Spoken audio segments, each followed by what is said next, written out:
네. 자, 매주 월요일 직접 발굴해낸 종목을 밀도 있게 살펴보는 시간입니다. 오늘도 메리츠증권 광화문 지점의 이희권 지점장 스튜디오에 나와 계십니다. 안녕하십니까? 네, 안녕하세요. 네. 자, 오늘 시장이 조금 더 올라올 거라고 봤는데 그냥 뭐 올라와서 다행이긴 한데 이렇게 좀 폭발적인 상승 우리 아직 좀 못 보고 있습니다. 그런데 말입니다, 지점장님.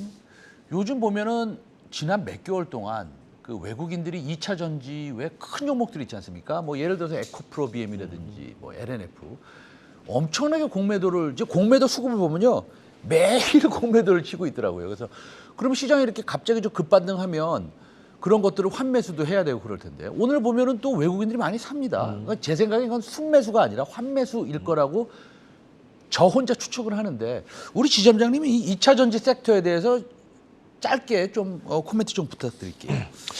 저도 말씀하셨던 것처럼 네. 마찬가지 뷰를 보고 있는데요. 2차 전지 섹터로만 볼 것이 아니라 성장주 섹터를 대변한다라고 봐야 될 것 같습니다. 2차 전지 그리고 전기차의 시장 성장률이 성장기에서 성숙기로 들어섰다라고 생각하시는 분들은 별로 없을 겁니다. 그리고 이 성장률이 꺾였다라고 판단하시는 분들 없으실 겁니다. 다만 성장 섹터를 대변하기 때문에 성장성이 금리에 비해서 누가 더 빠르게 상대적으로 오르냐 마느냐가 시장의 단기적인 흐름을 좌지우지한다고 보여지고 있고요. 지난주 금요일 전까지 선물의 미결제가 30만 계약, 30만 계약이 넘어서는 걸 굉장히 오랜만에 봤는데요. 그러면서 외국인들의 매도는 굉장히 거칠었습니다. 하지만 지난주 금요일에 미결제가 약 12,000계약 정도 줄면서 외국인의 환매 수가 11,000계약 정도 들어왔는데요. 이같이 시장의 성장률을 좋게 보는 수급이 이런 그 2차 전지를 비롯해서 성장 섹터로 환매 수가 유입이 되었다라고 보여지기 때문에 향후에 이어질 2차 전지 섹터의 성장성은 여전히 현재 진행형이다라고 강조드리겠습니다. 알겠습니다. 자, 그러면 이제 시장의 대표격인 그리고 우리 투자자 여러분들이 조금 힘들어 하셨던 삼성전자에 대한 이야기를 좀 한번 해보겠습니다. 자, 그 반도체 업종도 미 증시에서는 좋아 보였어요. 필라델피아 반도체 업종이 좋았는데, 자, 삼성전자 지금 디램 가격도 살살 조금은 약간 반등하는 듯하게도 보입니다. 예. 그리고 TSMC에 따라서 또 그 파운드리 가격도 20%뭐 인상한다는 뭐 이런 얘기도 나오고 있고 전반적으로 어떻게 보십니까? 네. 네. 먼저 삼성전자를 하이닉스랑 주가의 위치를 비교해 본다면 하이닉스 같은 경우에는 전저점을 이탈하지 않은 전저점을 지키고 있는 상황인데 삼성전자 같은 경우에는 전저점을 이탈을 했습니다.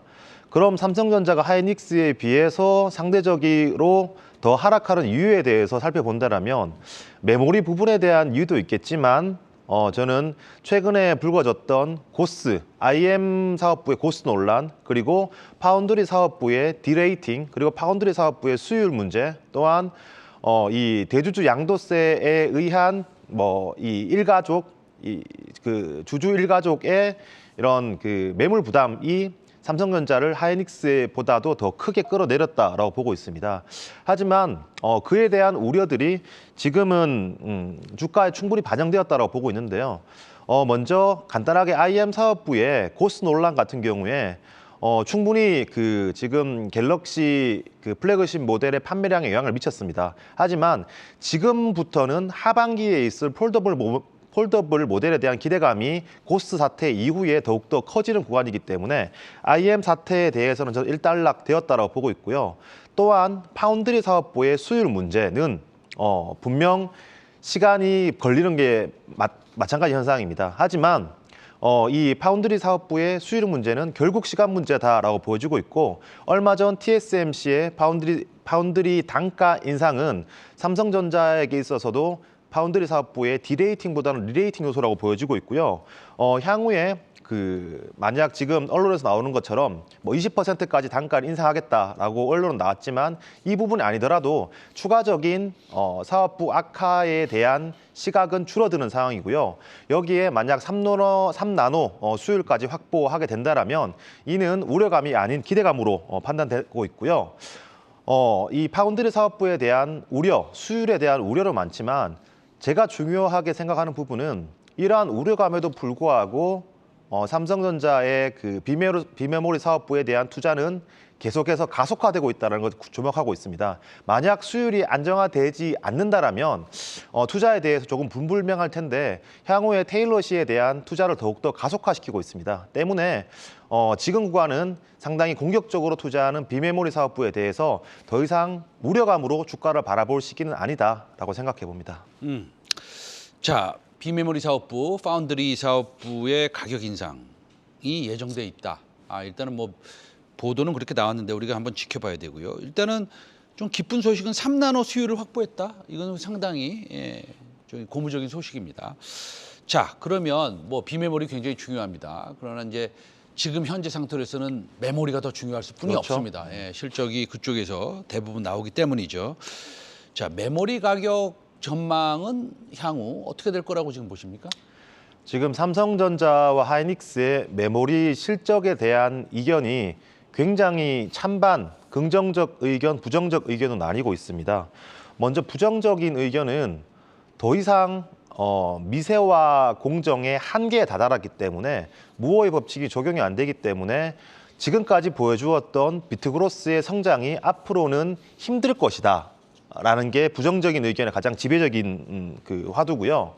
다만 메모리 사업부의 긍정적인 의견은 지금 비트그로스도 굉장히 제한되고 향후에 미세화도 제한된다라는 것은 공급이 늘어나기에는 굉장히 어려운 상황인데 여기에 반도체 장비 업체들의 부품 수급까지 반도체 장비 업체들의 이런 공급 수급난까지 더해지면서 하반기에 반도체 수요에 비해서 공급이 부족할 것이다라는 긍정적인 의견이 대두되고 있는데요. 앞서 말씀드렸던 부정적인 의견은 비트그로스에 관련된 부분이기 때문에 매출액은 P 곱하기 Q에서 Q에 대한 의견이고요. 긍정적인 의견은 P에 대한 의견입니다. 주가가 실적을 선행하는 것은 맞지만 이 비트그로스를 선행할까 또는 반도체 가격, 메모리 가격을 선행할까를 고민해 봤을 때 과거에 뭐 그 지진 사태를 통해서 생산량은 줄어들지만 가격이 올라가는 것을 그 주가가 반영해서 지진 사태라든가 일련 사태에서 Q에 반응하기보다는 P에 반응했던 사례를 볼 수 있습니다. 때문에 저는 조금 부정적인 의견보다는 긍정적인 가격 상승에 조금 더 포커스를 두고 있고요. 여기에 추가적으로 최근에 고순도 탄산 부족 현상이 진행되고 있습니다. 이 고순도 탄산 같은 경우에 포토 공정 그리고 세정 공정에 쓰이기 때문에 이러한 부족 현상은 앞으로의 반도체 가격을 어라운드 시키는데 조금 도움을 줄 것이라 보고 있고요. 2달 동안 하락했었던 이 현물 가격의 고가가 최근에 이 조금이나마 상승 전환하는 모습 보여주었기 때문에 지금 삼성전자 하이닉스의 메모리 가격의 이 중요한 부분은 상승 턴하는 것이 아니라 하락이 멈추는 것 자체만으로도 주가에 도움이 될 부분이기 때문에 저는 하반기에 부정적인 면보다는 긍정적인 면에 주목하자라고 포커스를 드리겠습니다. 네, 그렇다면 이런 반도체 시황 속에서 분명히 수혜를 받고 실적이 늘어나는 종목이 있을 거라고 봅니다. 자, 그럼 반도체 관련 종목 중에서 이런 상황을 돌파하고 오히려 수혜를 받을 수 있는 그런 회사가 뭐 많겠지만 그렇죠. 그중에서 어떤 종목을 좀 소개해 보시겠습니까? 수혜를 받겠지만 그게 주가에 아직 반영되지 않은 네. 반영된 폭이 더 많은 종목이라고 판단되는데요. STI입니다. 제가 동사 같은 경우 3월 7일에 언급드렸는데 그 2달간의 업데이트 사항이 추가적으로 생기고 그리고 향후에 업사이드 포텐셜이 더욱더 큰 부분이기 때문에 제가 강조를 드리겠는데요.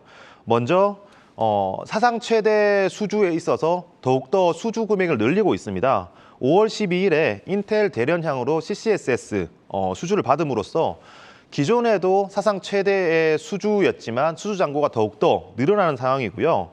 여기에 리플로우 장비, 이 CCSS 같은 경우에는 반도체 팹에 들어가는 인프라 장비고요.